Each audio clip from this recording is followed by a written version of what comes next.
One. All right, Happy New Year. So your warm-up. The limit as x goes to 0. That's the general limit because there's no plus or minus of 1 over x times 1 over x minus 1 minus tangent of x. Now remember, when we're evaluating a limit, if we're trying to do it analytically, never not first is direct sub, right?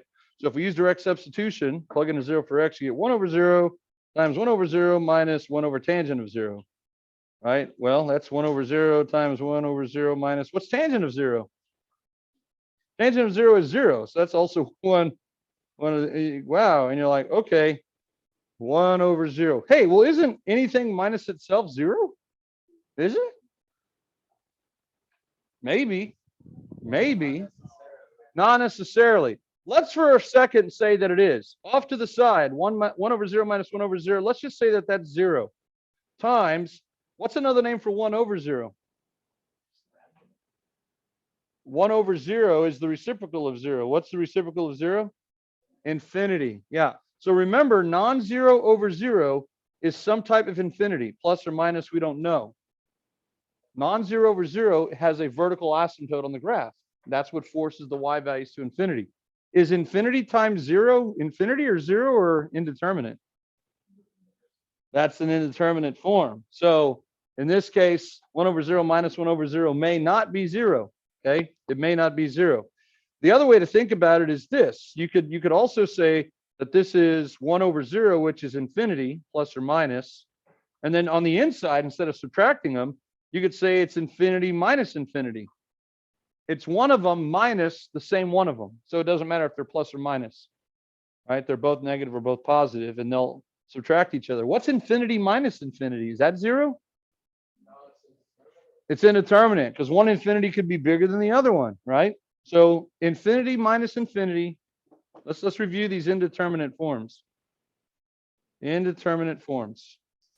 It's going to be 0 over 0, infinity over infinity. And these are the ones that you can use Lopital's rule on only, right? But you also have the following, right? You also have infinity minus infinity and infinity times 0. Lopital's rule does not work in the bottom two cases. But you can use Lopital's rule in the bottom two cases if you can write them as one of the other two. And so for the infinity times 0, what we did that day is we brought one factor from the top to the bottom. And we'll revisit that again and go through it quickly. But infinity minus infinity, how do we get that into a quotient form? Well, before I do that, let me jump to the calculator. I'm going to say like, oh, I have a this is a calculator question, right? I'm not even going to try and mess around with it. I'm just going to go straight to the calculator and I'm going to type it in Y1. That's probably the easiest way for me to do it. And then I can see that it's in there correctly. And then I'm going to go to the home screen and I'm just going to, since I'm approaching 0 from both sides, alpha trace number 1, I'm going to plug in negative 0.001, something really close to 0 from the left. And I get 0.333. All right, now you could do it again with negative 0.001 or 0.0001, but I can already tell by getting really close that it's probably going to be 0.33333 from the left, which is a third, right? Here's what I mean, because the notion, remember, is it's a notion of motion. So if you do it again, negative 0.3 zeros, you see, you don't want to put too many zeros because again, you could break the calculator. So I'm guessing the limit from the left is a third. Would you agree? The limit from the left is a third. All right.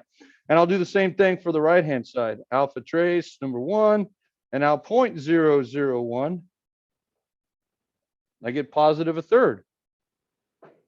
Right? That's enough evidence. So is that the same from the left and right? Yeah. Therefore, the general limit should exist, and it should equal what? 1/3. So there's the answer. See?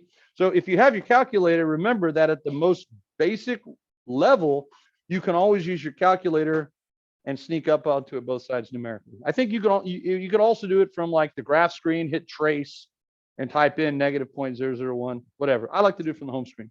So what I want to show you now, because I don't think we did this when Mr. Smith was here. How do we deal with an infinity minus infinity? Okay. Well, we have to turn a difference, two things that are subtracted, we have to somehow turn it into a quotient. All right. And the easiest way to do that when one of the two terms is already a fraction is to get two fractions into one fraction. And to do that, we need a what? Not just a common goal, but a common what? Denominator, right? We need a common denominator. So the LCM of x and tangent of x is their product. So you could do the crisscross applesauce method here, right? Here's how that works. Remember, you just start in the top left and multiply. So 1 times tangent minus x times 1. Or you could do it the right way. Multiply this by tangent over tangent and multiply this by x over x, okay? But if you do the crisscross applesauce, you've got to start in the top left. 1 times tangent is tangent. You take the middle sign, and x times 1 is x. And then it's all over the common denominator, which is their product, x tangent of x. So we get a common denominator. That's the strategy, right? Now, if you want, we can distribute the x, right, in the bottom. Now I'm going to multiply 1 times the top, x times the bottom. And notice we're still writing the limit. So distributing the 1 in the top, that's just the same. Distributing the x in the bottom, I get x squared tangent of x. Okay, so this is really the exact same function that I started with, but now it's a quotient. Now that we have it in a quotient form, let's try direct substitution one more time. Okay, if I plug it in, I get tangent of 0, which is 0, minus 0. And in the bottom, I get 0 squared, which is 0 times tan of 0 is 0. 0 times 0, I get 0 over 0, which is darn still a indeterminate form. But guess what? Now it's 0 over 0, which is one of the two legal forms for L'Hopital's rule. Okay, so now we're going to say Lopit. Remember that? Lopit. And I'll put a colon there. So remember, when you use L'Hopital's rule, you got to show the indeterminate form. And, you know, you can put, you're not going to count off if you put equals 0 over 0. But I like to just write it off to the side, like up here, almost as an exponent on the problem. And then you have to say that you're using L'Hopital's rule, indicating your method. All right, now remember, L'Hopital's rule is not the Hody-High rule. It's just straight up the derivative of the top over the derivative of the bottom. So let's see what that looks like. Tangent of x, derivative is secant squared. I would recommend, if you don't know the trig derivatives, all of the inverse trig derivatives and all that stuff, and you didn't practice them over the break, you might want to look at those sometime. And then minus the derivative of x is 1. So there's the numerator. The denominator now is a product, isn't it? X squared times tangent of x. So I got to use the product rule. Two factors means two terms. So here we go. X squared becomes 2x times tangent goes for the ride, plus x squared goes for the ride times the derivative of tangent, which is secant squared of x. And now you're like, well, that looks fantastic. Let's try direct substitution now. In the top, secant squared of x is really secant of x quantity squared. So if you plug in a 0, what is secant of 0? It's the reciprocal of cosine of 0, 1, right? It's 1. 1 squared is 1. 1 minus 1 is 0 over. Now, don't start again. If you get like a 5 in the bottom, 0 divided by 5 is 0. Well, let's see what we get in the bottom. I get 0 plus 0. Ah, that's 0. What happens if we get 0 over 0? Can we do L'Hopital's rule again? Yeah. Keep at it. Round 2. Ding, ding, ding, ding, ding. Okay, so let's see. Is there anything we could do in the top to make it nicer? Secant squared minus 1. Secant squared minus 1. Well, that is a Pythagorean identity somehow, but I don't think I even need to mess with that because the 1 is going to go to 0 anyway. Let's see what we get. We'll go one more time. So now I'm going to lop it again. Lop it. All right. Every Valentine's Day, you're supposed to lop your crepe myrtles. So here it is, Valentine's Day again. Pruning one more time. The limit as x goes to 0. All right. Now secant squared, remember, if you want to write off to the side, that's secant of x quantity squared. So that's going to be a chain rule. Blob squared is 2 blob to the first times the derivative of secant, which is secant x tangent of x. Whoa, okay. And then minus the derivative of 1, which is 0. So there's my new numerator. Well, that's looking lovely. And then in the bottom, 2x tangent. Well, that's another product. I'm going to have to do 2 product rules now, aren't I? I know, Brody, right? I know. Let's All right, let's just swallow that pill. All right. So here's the first two. We get 2 times tangent of x plus 2x times secant squared of x. Okay, that wasn't too bad. Is that B lunch already? Dang, we're still warming up. Okay, if you want to go, that's fine. I'm just going to finish this derivative to get to a good stopping point. That's 2x times secant squared of x, and then plus x squared times, well, what's the derivative of secant squared? That's the exact same thing we have in the numerator, which is 2 secant times secant, which is secant squared tangent of x. Okay, so at that point, we're like, as Brody indicated, it's like, wow, are we doing this right? This seems to be like getting more complicated instead of easier. L'Hopital's rule is supposed to tear stuff down and make it easier. I don't know. We'll see after the break. Oh, what's suspense? And then we're going to start 3.3. Okay. Have a great lunch. I'll give you the time back that I just took from you now after lunch. What a great way to practice. All right. Now, does L'Hopital's rule always work? Yes or no? Well, it only works in those 2 cases, possibly, but then just because you're doing it doesn't mean you're going to get a result. And when we get to it again later in the year, there's other indeterminate forms that we can study. You're going to get to a point where you're like, this is not making it easier.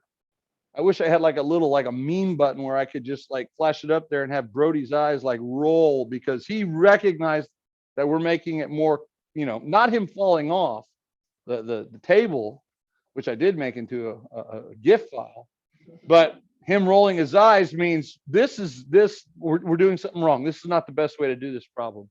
So at some point, you abandon the idea. Sunk cost theory, it's too much invested, but it's not going to help us. So we'll stop. So we have to come up with another way. So back to the original drawing board. Well, we do need to get it maybe in this form right here. So this would be the place that I would retreat to. Now, none of the stuff that we learned earlier in the year is going to necessarily help us, okay? All those other things. So what I want to do now is just tell you that aside from the calculator getting 1/3, there's no analytic way that we can do it. So this is a good review question because we did review doing it on the calculator. We did review never not first. We did review derivatives of trig functions. We did review product rule. We did review L'Hopital's rule. But that's not going to work. Now, here's something that is a preview of coming attractions, okay? And this should motivate you. When we do tangent line, when we write equations of tangent lines, the whole idea of a tangent line at a point, and we'll study this again later too, but a tangent line at a single point is not just a way to get the instantaneous rate of change, but rather you can actually use the tangent line values as approximation of the function values in the neighborhood of the point of tangency. It's not exact, but when you ever use the words like marginal utility or marginal revenue or marginal profits in economics, the word marginal, this is exactly what they're doing. They're going off on a tangent to the very next unit, and they're using the linear rate of change as an approximation for the actual rate of change. It's just a way to forecast using calculus 1 unit away. But instead of using lines, Brooke Taylor said, maybe let's not say that the Brown function is a parabola. Let's just say it's part of some weird function. But Brooke Taylor said, hey, if a line, which is a first degree polynomial, gives us a good approximation, the purple's a good approximation for the brown, maybe a parabola that's degree 2 would be an even better approximation, okay? So now, if you notice, they're almost on top of each other. And if the quadratic is a good one, maybe a cubic is even better, or quartic. So these are known as Taylor polynomials. Polynomials are nice because they're easy to work with, relatively speaking. We can just plug and chug, right?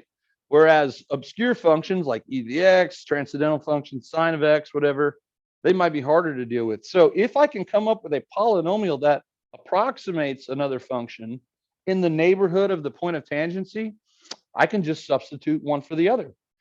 If you remember this as well, and this kind of is related, I said that sine of x over x is going to be 1, which is the same as the limit as x goes to 0 of tangent of x over x, right? And we said that back in the day, it's because tangent of x and sine of x behave the same way near the origin, right? They both pass through the origin. They both launch out at a slope of 1.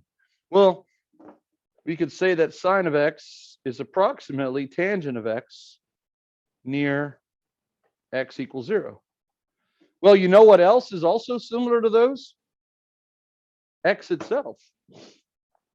X itself passes through the origin. It has a slope of 45. So, but that would be the linear term. Here's what we know, and this is what we're going to study at the end of the year. This is like the very last thing that we study. If I can approximate tangent of x using x, that's a first degree polynomial. Maybe there's a polynomial that better approximates tangent of x, that wraps around the function a little bit better than just the line x. And there is. The next term, we're going to learn how to generate these terms. But the next term that you can add is 1/3 x cubed. And if you want a better approximation, then there's another one, x to the 5th, then there's an x to the 7th, x to the 9th term. And the more terms you add, the more the polynomial becomes the graph of tangent. So right now, you don't know where I got that second piece, but that's maybe something that by the end of the year you could tell me about, right? So for right now, just take it on faith that near 0, tangent of x can be approximated by that cubic polynomial. Oh, by the way, both of those functions are odd functions. They both have origin symmetry. So that's how you do a problem like this. Not only are your calculators, by the way, programmed to evaluate transcendental functions like sine of x, tangent of x, and stuff like that by using polynomials. There's applications for this in programming. When you type in tangent of pi/4 into your calculator, let's do that real quick. We know what tangent of pi/4 is, right? It's 1. But let's plug in, is pi/4 close enough to 0? I don't know. That's probably not going to give it to us. But if I plugged in 0, it would certainly work. If you plugged in 0.001, they'd be close. I can't verify. Pi/4 is still too far away. But let's go ahead and replace that. Let's go ahead and replace tangent of x in both locations, since I'm approaching 0, with what it's approximated by. Now, here's where we would use a squiggle. So right now, again, you don't know how I got that second term. You'll be able to find it later. But knowing that they're similar to each other, I can substitute. So I use the squiggles, and now I have tangent of x, which is x plus 1/3 x cubed minus the x that's there, all over x squared times tangent of x, which is the same thing, x plus 1/3 x cubed. All right. And now that I have a polynomial over a polynomial, let's go ahead and simplify that. I'll sneak this in down here. The limit as x goes to 0. If I simplify the top, the x's cancel, and I get 1/3 x cubed. And if I distribute the bottom, wait, is that right? 1 over x squared tangent x. So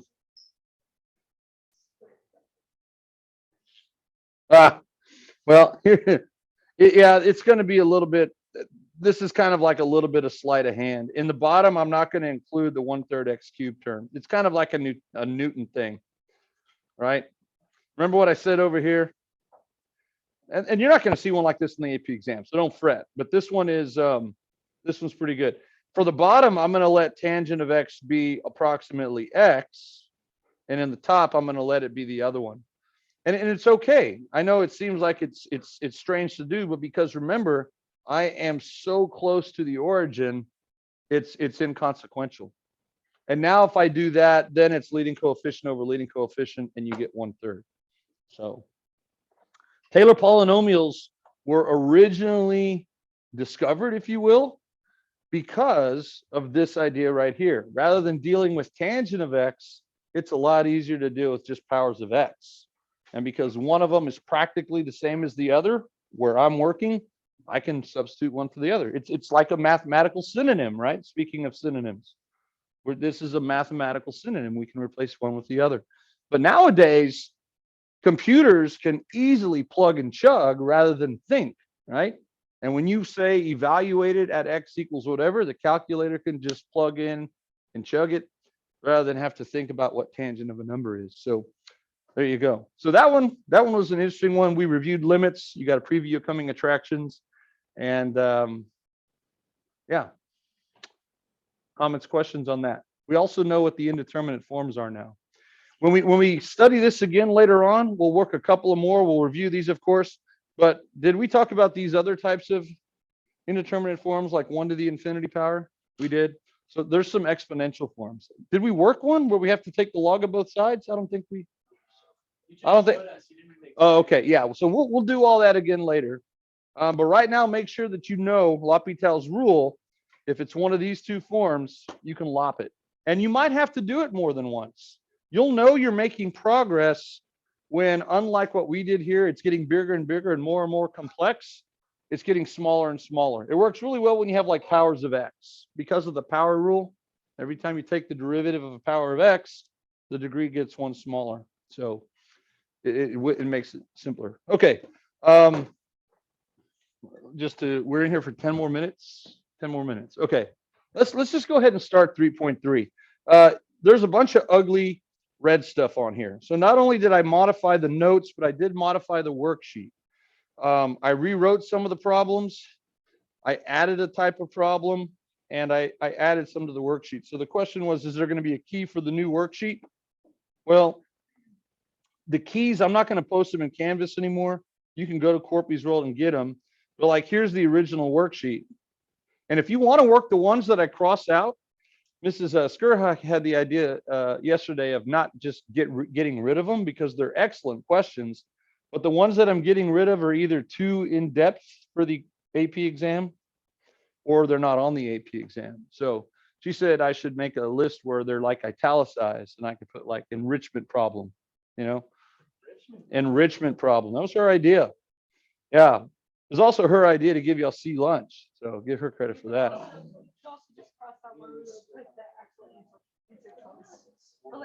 Oh yeah. But something to signify that I'm not, if you turn in the worksheet and it's blank, I'm not going to hold it against you. So the ones that I didn't cross out or anything, and I even wrote, that's a nice one. Not do that one, and then like I changed this one. 8A is now that. 8C is now this, and then I added a question down here at the bottom. Okay, so I'll do that as we continue going through the year, but I'll probably come up with some way to signify in the notes and the worksheet that here's a problem that I came up with a long time ago, and it's one of my babies, so I don't want to just like get rid of it. But I'm not going to make you do it. All right. And we might not even go over it in class, just enrichment if you want an extra type of problem. Okay. So here's your worksheet, and we're not going to be able to finish today because we did a lot of time reviewing and discussing good stuff that's relevant. Right. But yeah, what I'm going to try to do is scale back these notes, especially when we get to optimization. Ms. Skurrock even said something yesterday about how long the optimization worksheet currently is. And I'm like, I know. There's still some people from 2018 that are working on it and they haven't gotten their diploma yet. They were slow workers though. Yeah. All right. And see, that's what I don't want you to do, because you're not going to master it unless you do it. So I don't want to make the. I'll do it 3 times over. Whittle it down. Yeah, piece by piece. All right. Eat the elephant one bite at a time. Yeah.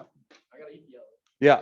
All right. So we're going to be looking in chapter 3, the rest of chapter 3, at applications of the derivative. Okay. And we've already looked at some of them, but for curve sketching purposes, what does the first derivative tell us about a function? It basically gives us the sign of the slope of the tangent line.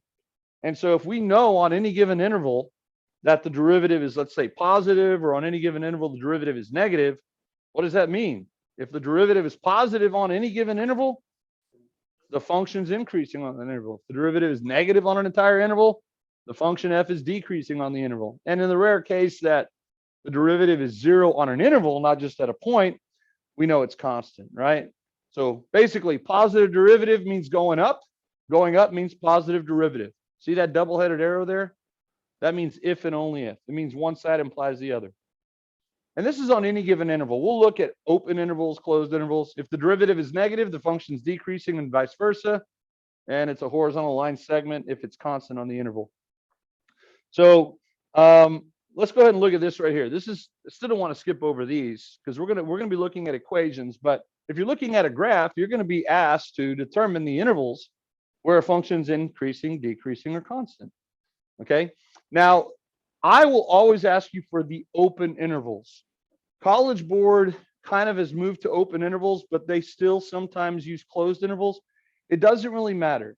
If you talk about at an endpoint, if the function's increasing or decreasing, it's kind of a moot point. I like open intervals. So I'll ask you if you notice the open intervals where the function's increasing or decreasing. All right, so f is increasing on, and we'll use interval notation. Well, where's the graph going uphill? -3 to 1. Yeah, so you could just say open -3, 1. That's one way to do it. Or if you want to say x epsilon, -3 to 1, that's not bad either. That is helpful because what you don't want to say is this. You don't want to say f is increasing from -2 to 2. See what I did there? Because those are the y values. We look at to see where the y values are going up, but we always list them as x intervals. That's your independent variable. Think about it as time, right? The temperature was increasing from 3 hours before midnight to 1 hour after midnight, right? You don't say the temperature was increasing during the time interval from -2 degrees Fahrenheit to 2 degrees Fahrenheit. Because that doesn't make sense, right? So if you put x epsilon, it keeps it in context. Now, College Board might actually do this. If it's like a multiple choice question and it doesn't say to give the open intervals, it just says to give the intervals, they might do that. Okay. You can make arguments either way about the endpoints, and I just like to make it a moot point. All right. All right. F of x is decreasing on, well, where's this graph going downhill? From 3 to 5. Now you could also do it like this: 3 less than or equal to x less than or equal to 5. So you don't have to write it as an interval. You can write it as an inequality. I'm sorry, if I said open interval, that would just be like that. But College Board could have the equal signs there. All right. And where is it constant? 1 to 3. Yeah, 1 to 3. 1 to 3. Very good. So that's pretty easy. That's pretty intuitive. All right. And by the way, these are the largest intervals where this happens. We call these intervals monotonic intervals, right? In other words, from -3 to 1, the graph is increasing, but only increasing, right? I could say the graph is increasing from like -3 to 4, and that wouldn't be wrong. There are parts of it where it's increasing, but not all of it. So in these cases, these are monotonic or strictly doing one thing and one thing only, going uphill or downhill. All right, important ideas. A function, if it's continuous, if a function is continuous, then the derivative can only change its sign at a critical value. Okay. Now we're going to be interested in the sign of f prime because remember, the value doesn't matter. The function is increasing when the derivative is positive. If I only want to know if it's increasing or decreasing, I don't care if it's +4 or +400. That's extra information. How fast it's increasing. That's the second derivative, actually. I just want to know if it's increasing. So I just want to know if it's positive or negative. So a continuous function can only change the sign of its first derivative at a critical value, which remember is a value where f prime equals 0 or f prime equals what? dne, right. So that would be something like this: what goes up goes down, or what goes down goes up. And then dne for a continuous function would be like a cusp or something like that. Now, is every critical value going to be where the derivative change signs? No, it could be like x cubed. It could be Yeah, very good. But those are the candidates again. Now, if it's a non-continuous function, then of course it can still change, the derivative can still change signs at a critical value or at a discontinuity. Let's go ahead and draw a vertical asymptote. It could be increasing on one side and decreasing on the other. The derivative there would change from positive to negative. So discontinuities, primarily vertical asymptotes, are super important to consider because the sign of the derivative can change there. Doesn't have to, but it certainly can. So that's why you always want to think about what the domain of a function is first. All right. Now let's jump to down here. This is the first derivative test, and then we'll jump back up and work example 2. So the order is a little bit off. We're not going to have time. It's 1:28. So we'll pick up with reading this tomorrow. We'll start there, which is not bad. We'll be able to finish tomorrow pretty quickly. All right. So